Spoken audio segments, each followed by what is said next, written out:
Kiki came to me with 3 broken ribs, undernourished. She was very small for her age. Her skin was raw from poor care. Over time, I learned things like she was born 4 weeks early. She only weighed 5 pounds at birth. That she sustained physical abuse, they thought probably not from her mom, but from another adult in the house.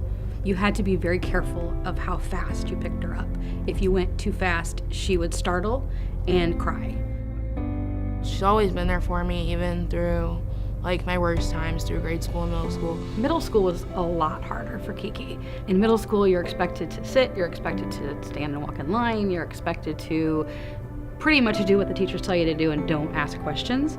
And that's not Kiki at all. When she would have these behaviors, it would be very difficult to get teachers on board with learning why and spending time finding that out.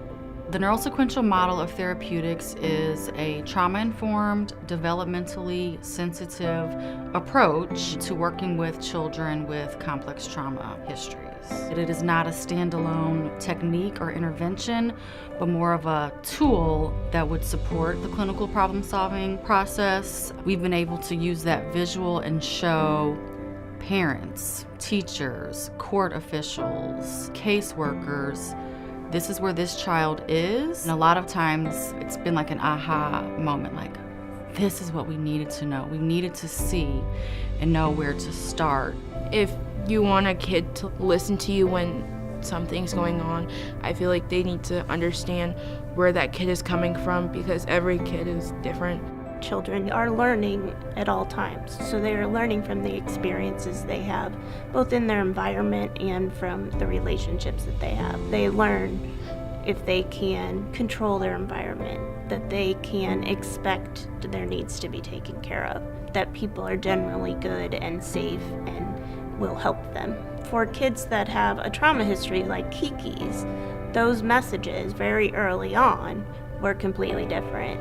They were that adults were not safe, that they were a cause of pain. Her needs were irrelevant to what was going on. No matter how hungry she was, no matter how wet she was, no matter how cold she was, there wasn't going to be somebody necessarily fixing that for her. Understanding that that kind of fundamental template is set very early on and impacted over and over again by the experiences that someone has helps to draw some clarity around what is happening now and what we can do about it going forward, because we understand where she's been.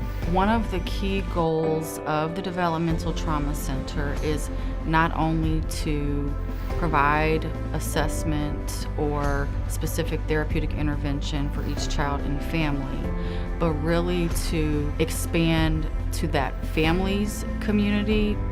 When I got Kiki, I too thought, oh, she's so young, I'll be able to love her and it'll all melt away. I quickly realized that that was not the case, and I wish all parents, and not even just all parents, but all people who work with children that have been through trauma, understood that, so that you could really understand where that child was all the time.